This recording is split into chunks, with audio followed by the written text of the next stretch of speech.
Hoy terminamos nuestra serie Manso y Humilde. Quienes de ustedes tuvieron la oportunidad de participar en la serie hubieron de recibir el libro del autor. El libro se llama así precisamente, Manso y Humilde.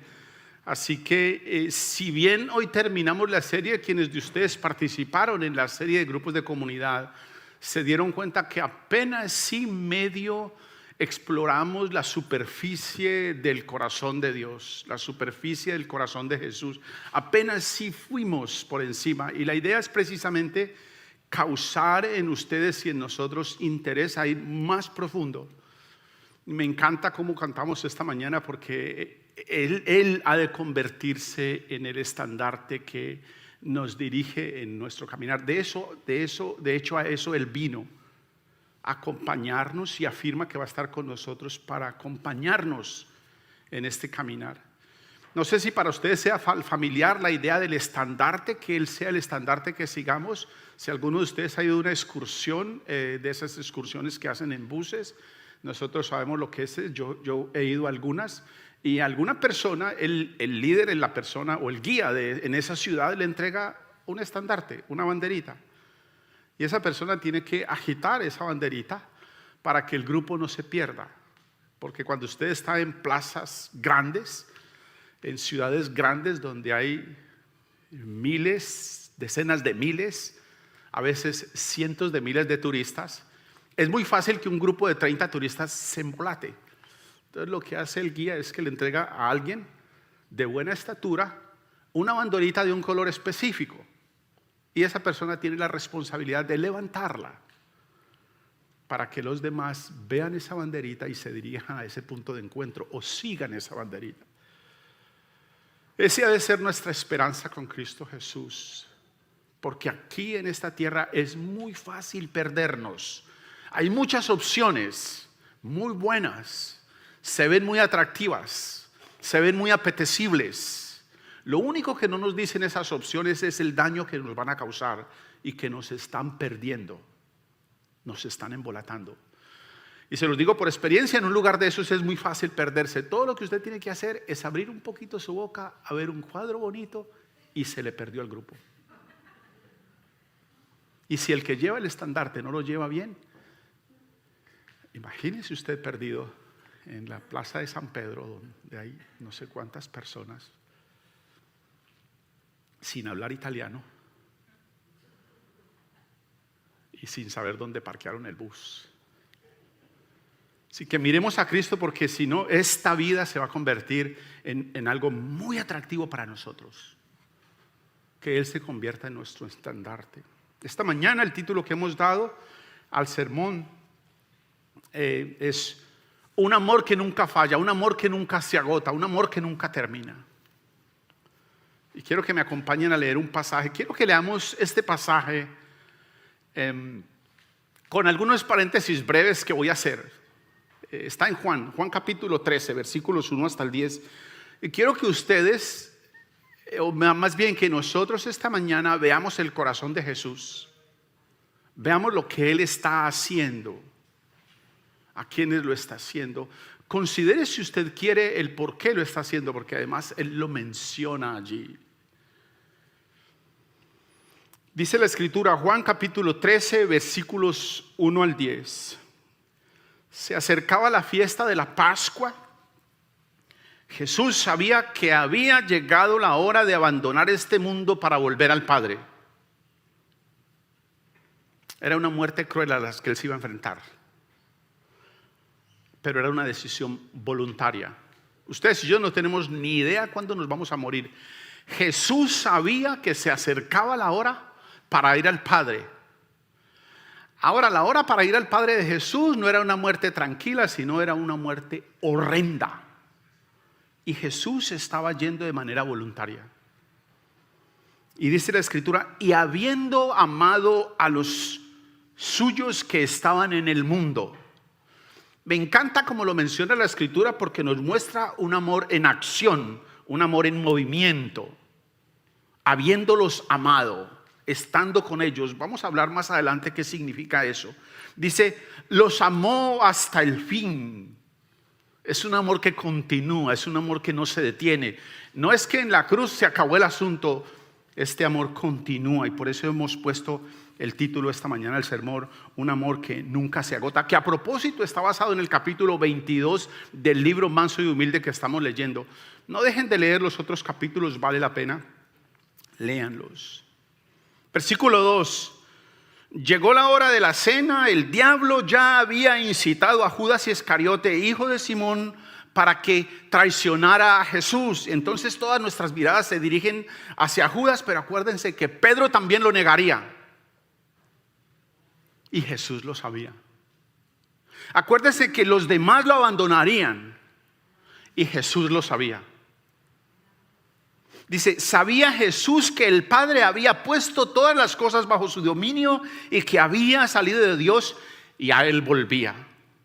A Jesús nada lo sorprende, nada lo asusta, conoce el corazón, conoce la necesidad humana, sabe que es el plan del Padre y decide amarnos hasta el fin. Sabía que lo iban a traicionar.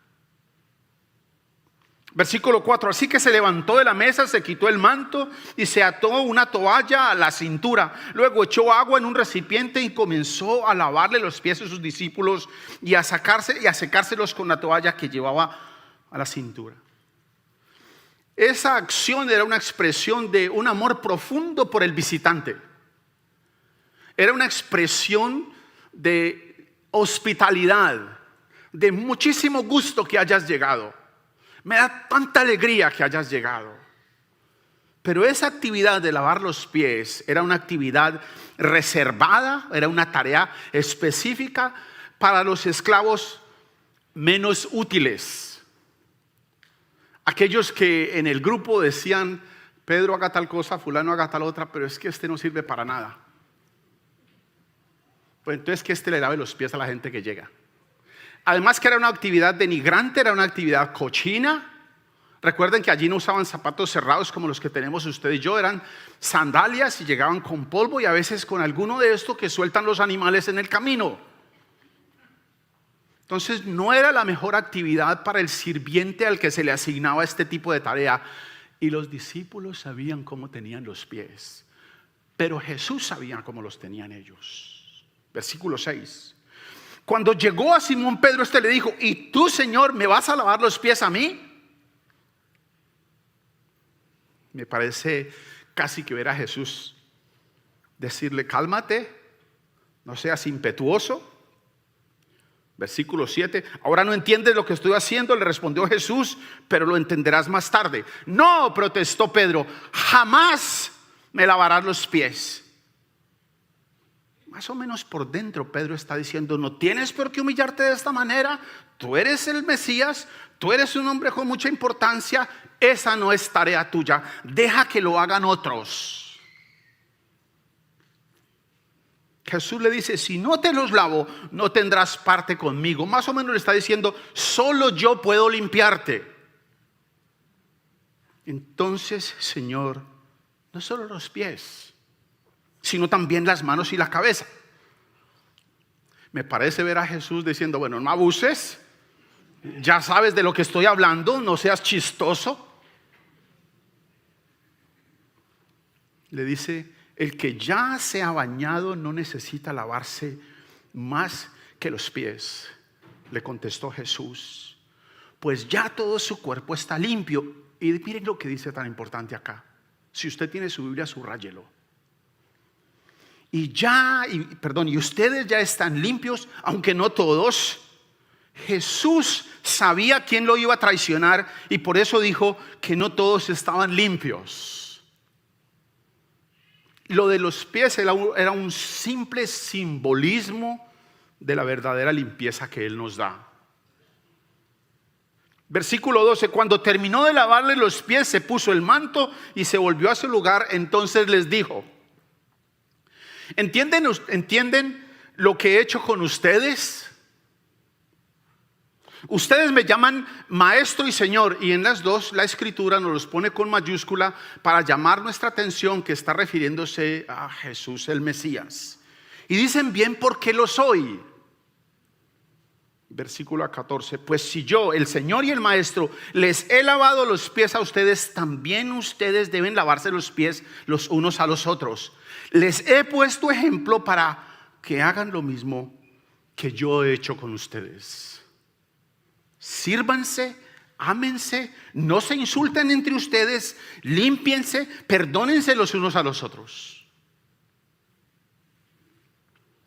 Versículo 16. Ciertamente les aseguro que ningún siervo es más que su amo y ningún mensajero es más que el que lo envió. ¿Entienden esto? Pregunta el Señor.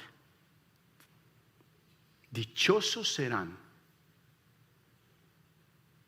si lo ponen en práctica. Ay, para mí eso fue terrible porque entenderlo no sirve de nada. Meditarlo no sirve de nada. Memorizarlo no sirve de nada. Enseñarlo no sirve de nada. Ponerlo en práctica sirve de todo.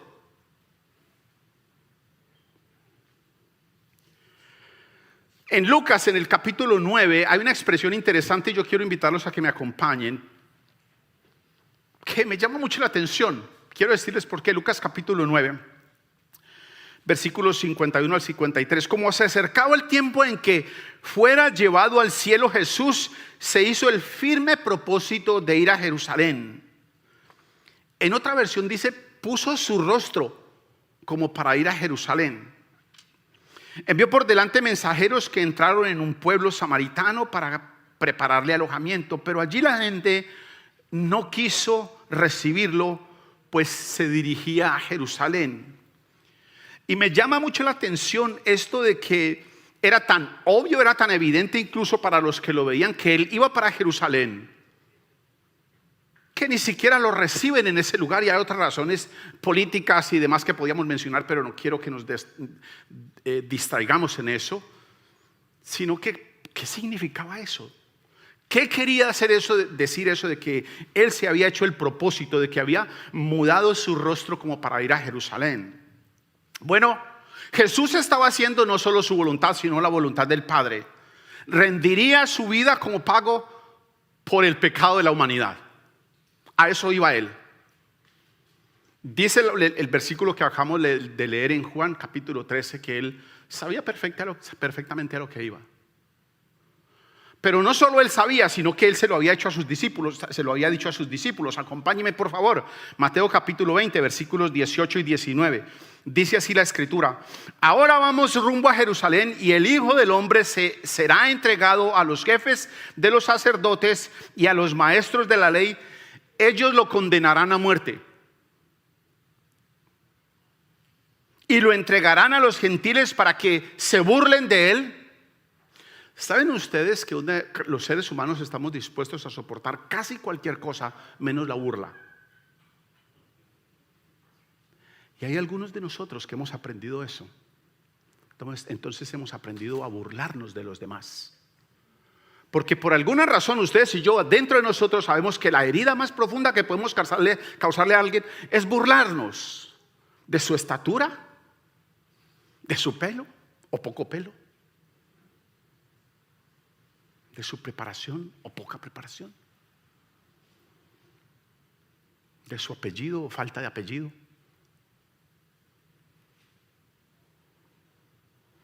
Lo entregarán a los gentiles para que se burlen de él, lo azoten y lo crucifiquen, pero al tercer día resucitará.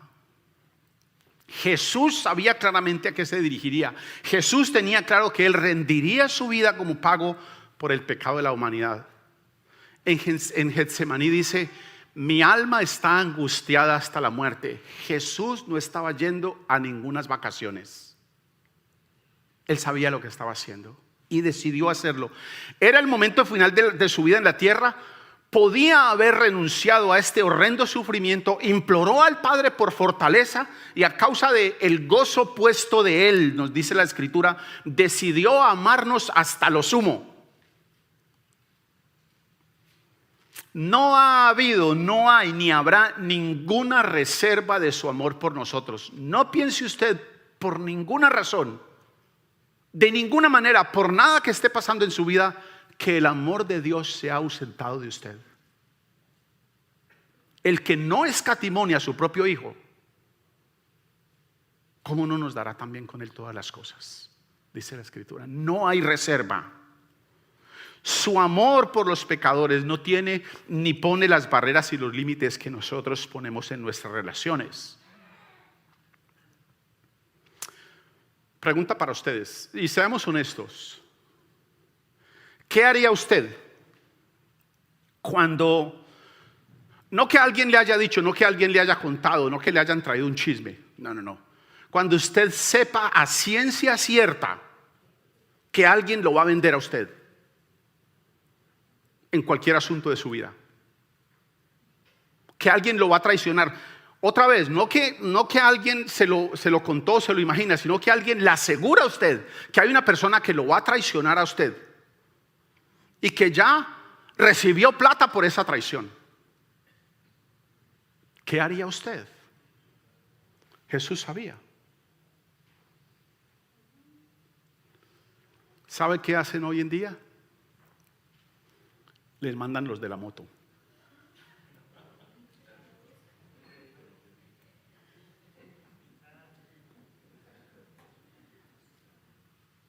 Aunque se imaginen que los va a traicionar. Pregunta otra vez, ¿qué haría usted si usted tiene toda la certeza que alguien lo va a traicionar, que alguien lo va a defraudar, que alguien no va a hacer las cosas como usted quiere? Porque lo que está diciendo en la Escritura es que Jesús sabía perfectamente que Judas lo había vendido, que Pedro, se lo dijo antes que Pedro lo hiciera, que los demás lo iban a abandonar. ¿Qué haría usted? Porque Jesús hizo algo. Y Él dice que lo que ha hecho, según leímos, lo ha hecho para que ustedes y yo hagamos como Él hizo. Pregunta para ustedes, ¿cuántas veces usted lo haría? Después de la traición número ¿qué usted pararía de hacer lo que Jesús le dice?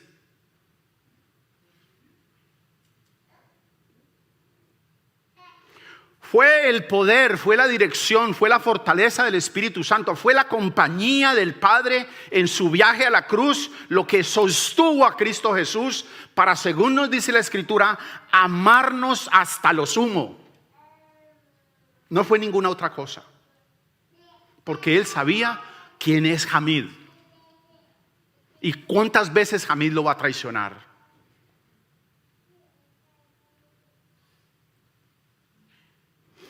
En la cruz Jesús recibió el peso aplastante del pecado. En la cruz Jesús recibió el horror de la oscuridad, del abismo. Todo eso cayó sobre Él. Según leímos, a causa de su amor por los suyos, un amor activo, un amor vivo, que los perdonaba, que los restauraba, que los amaba, que no los sacaba del llavero, que no los sacaba de Facebook. Sabía con quién se estaba relacionando Él. Sabía que sus discípulos todos eran traidores y abandonadores. A causa de eso, Él nos amó, nos acompañó, se mantuvo hasta lo sumo. No habrá de ninguna manera interrupción de su amor por nosotros, de su amor por quienes estábamos perdidos. Nada impide el amor de Él por nosotros. Quien le diga a usted que usted es un caso perdido, no le crea. Para Cristo ustedes y yo somos objeto de su amor profundo. Ustedes y yo no somos casos perdidos. Aunque usted mismo se lo diga a usted mismo, no se crea a usted mismo. Dígale, a mí mismo no te creo. No somos casos perdidos. Él nos ha amado. El dolor, la ira, la repugnancia que produce en nuestros corazones, el daño destructivo del pecado en nuestras vidas o en la vida de las personas que tenemos más cercanas, no es nada comparable al inmenso océano de la ira de Dios y la decisión de Dios contra el pecado.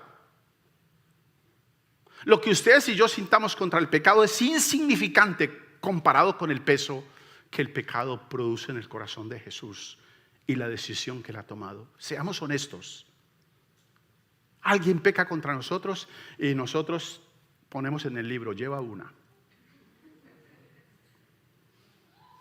lleva dos. Y si acaso antes de la tercera ya lo estamos sacando del llavero. Acompáñeme de cómo hablaban los profetas acerca de la obra que Cristo venía a hacer. Y póngale nombre. Si quiere, póngale nombre. A mí me gusta ponerle nombre. La obra que Cristo venía a hacer por Hamid. Y yo ahí me olvido de todos ustedes. Pero después, una vez me he olvidado, empiezo a pensar, bueno, y también fue por fulano, y también fue por... Y empiezo a orar por cada uno de ustedes. Por algunos me toca que orar más. Pero lo disfruto. Es el honor que yo tengo. Es el privilegio que yo tengo. Mire cómo lo decían los profetas. Acompáñeme por favor, Isaías capítulo 53. Voy a leer solo algunos versículos. Isaías capítulo 53, versículo 3 al 7. Si se animan, lean todo el capítulo. Es bien interesante. De hecho, lean la Biblia.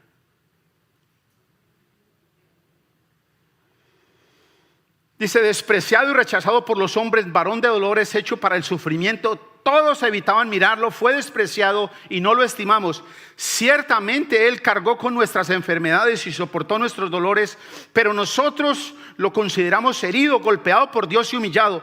Él fue traspasado por nuestras rebeliones y molido por nuestras iniquidades. Sobre Él cayó el castigo, el precio de nuestra paz. Y gracias a sus heridas fuimos sanados, dice la Escritura.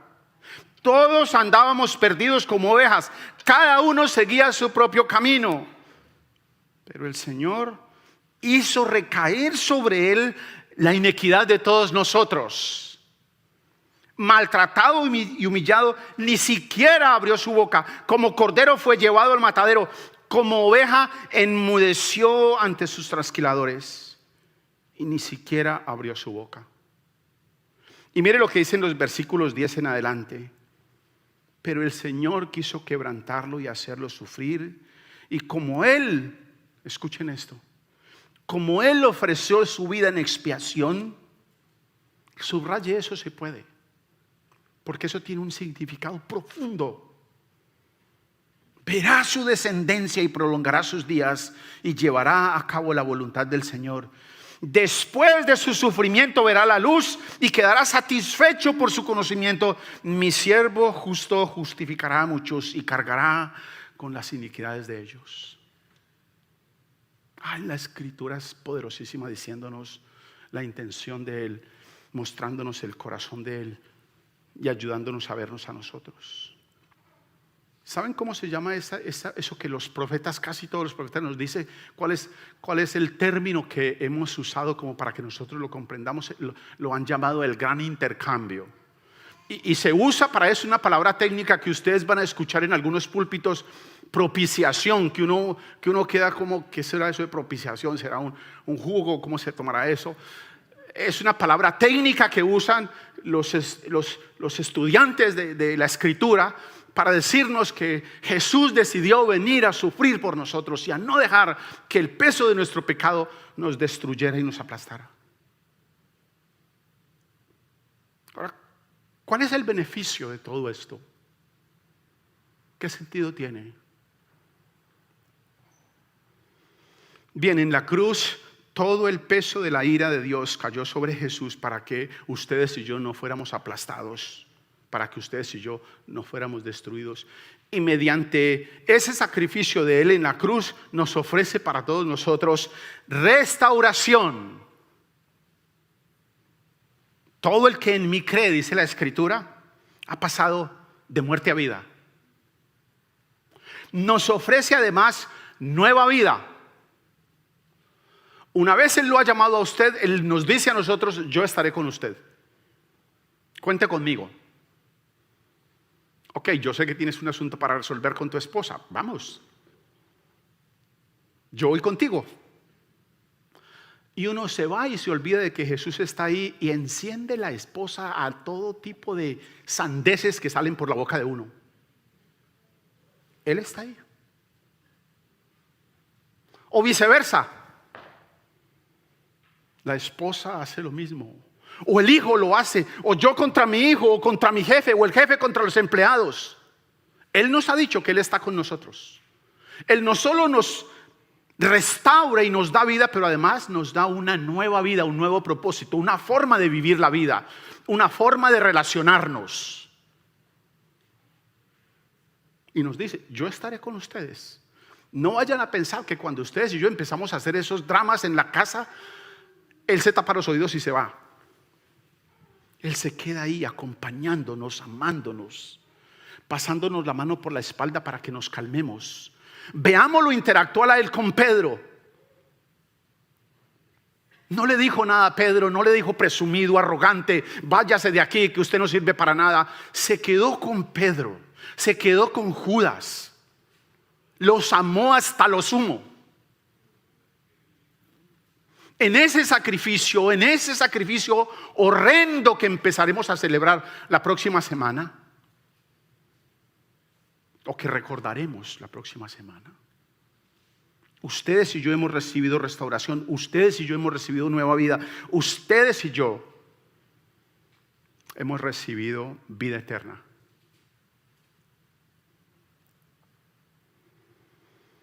Como ante este Dios santo, ante este Dios justo, quienes nos hemos rebelado contra Él, no podemos presentarnos sin experimentar el juicio, porque es un Dios santo y un Dios que nos pide a nosotros que seamos perfectos como Él es perfecto. Y como ustedes y yo no somos perfectos, para podernos presentar delante de Él tenemos que sufrir la sentencia del justo. Entonces, por esa razón, Cristo nos toma, viene y vive con toda santidad, con toda justicia, se presenta delante del Padre, nos reviste de Él y nos presenta, nos defiende, nos ama hasta lo sumo ante el Padre. Juan y el escritor de Hebreos llegan a la misma conclusión. Para Juan es claro que lo que Cristo está haciendo, la obra de Cristo, la inmensa obra de Cristo, se debe al amor que Él tiene por nosotros. No hay otra razón. Yo supongo que Juan ha examinado su corazón y ha visto lo negro de su corazón y dice, no hay otra razón sino que Él me ama mucho a mí. Y a Pedro, pues a Pedro lo ama mucho más. Porque así nosotros pensamos, ¿cierto? A mí Dios me ama porque es que yo soy fácil de amar. Pero a mi esposa, o a mi jefe, o a mis compañeros, yo no entiendo Él cómo los ama. A mí, pues, imagínense. Yo supongo que Juan había examinado su corazón y había visto el profundo amor que Dios le tenía. El profundo amor que Dios le tenía a Judas. El profundo amor que Dios le tenía al hipócrita de Jamid. El profundo amor que Dios le tenía al traicionero de Jamid. Al traicionero de Pedro. Y el escritor de Hebreos afirma lo siguiente, que Jesús, por el gozo puesto de Él, Jesús decidió venir, bajar del cielo, hacer la voluntad del Padre. Jesús, por el gozo puesto de Él, ha ido a la cruz, ha recorrido el Calvario, ha menospreciado el oprobio, y ese gozo que fue puesto de Él era la restauración del traicionero de Jamid. Era la transformación del corazón de Pedro. Era la redención de ellos. Para regresarnos a quienes creamos a la comunión, a la unidad con el Padre. Por ese gozo, lo que ustedes y yo declaramos a veces caso perdido, mire, no me diga que siga en esto. Quiero decirles algo, yo no soy el que dice eso, es la Escritura.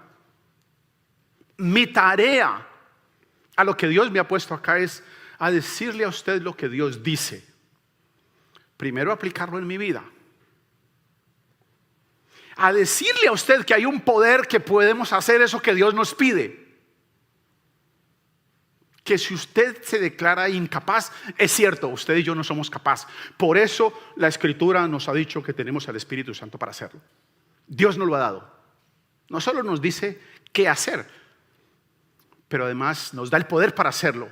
Ahora, si usted no quiere hacerlo, ahí sí yo no puedo hacer nada. Me da mucha pena. Pero que usted ya sabe qué tiene que hacer. La Escritura lo puso en su corazón, Dios lo puso en su corazón. Y que usted tiene el poder para hacerlo, eso está garantizado. ¿Quiere usted hacerlo o no? Todo se trata de que usted quiera o no escuchar lo que el Espíritu Santo le dice. Él ha venido para que ustedes y yo seamos uno con el Padre, seamos así como Él es, dice la Escritura, uno con el Padre. En nuestra mente ustedes y yo naturalmente nos resistimos a esta idea. No es posible. No es posible que un Dios santo, puro, justo, limpio, decida enviar a su Hijo, santo, puro, justo, limpio, a morir, a relacionarse con nosotros, a amarnos hasta lo sumo. ¿Y saben en dónde está la evidencia de eso? En que usted no deja juntar a sus hijos con personas que no sean tan limpios, santos y puros como usted cree que usted es. Entonces para nosotros es muy raro que este Dios haya tomado esa decisión de enviar a su hijito a relacionarse y amarme a mí. Eso está muy adentro de su corazón. Si usted averigua, ahora no se vaya a poner a averiguar mientras va manejando, porque cuando usted vea la oscuridad allá es posible que le cause un problema y hasta un accidente. Busque donde esté sentado o sentada, vea su corazón y usted va a ver. Acompáñeme lo que dice 1 Corintios capítulo 1, versículo 26 al 31. Hermanos, consideren su propio llamamiento. No muchos de ustedes son sabios según criterios meramente humanos, ni son muchos los poderosos, ni muchos los de noble cuna. Pero Dios escogió lo insensato del mundo para avergonzar a los sabios, y escogió a lo débil del mundo para avergonzar a los poderosos. También escogió Dios a lo más bajo y despreciado y lo que no es nada para anular lo que es, a fin de que en su presencia nadie pueda jactarse. Pero gracias a Él ustedes están unidos a Cristo Jesús, a quien Dios ha hecho nuestra sabiduría, es decir, nuestra justificación, escuchen esto, santificación y redención. Versículo 31, para que, como está escrito, si alguien ha de gloriarse, que se gloríe en el Señor. La Escritura nos recuerda para quiénes es este amor que no se desgasta, que no se acaba, que perdura, que se mantiene. La Escritura nos dice que este amor es para los suyos.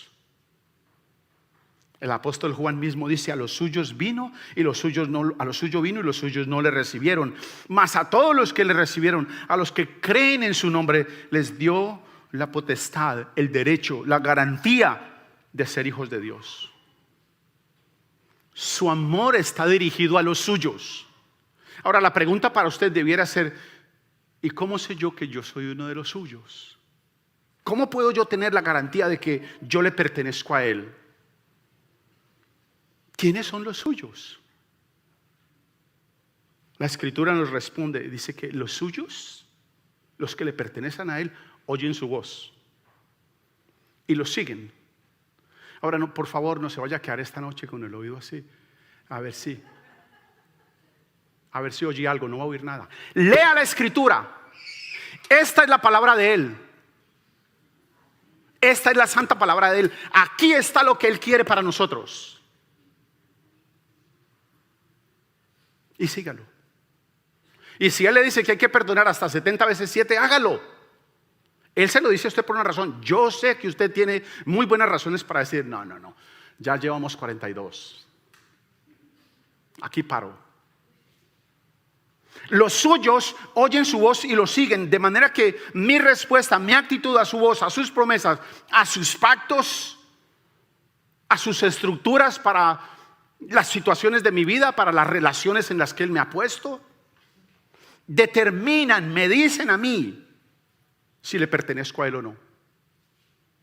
El hecho de que yo esté queriendo seguirlo me dice si le pertenezco o no. La lucha interna de mi corazón entre hacer lo que el Espíritu Santo me muestra y lo que mi carne, lo que mis deseos, lo que mis emociones, lo que mis gustos me dice, demuestran que yo le pertenezco a Él. Demuestran que soy parte de su pueblo. Demuestran el impacto de estas verdades en mi cuerpo, en mis preferencias, demuestran que este amor que Él ha mostrado por mí hasta lo sumo es verdad y me da una nueva forma de vivir. Eso es lo que celebramos en la Santa Cena esta mañana. La Santa Cena nos recuerda, nos advierte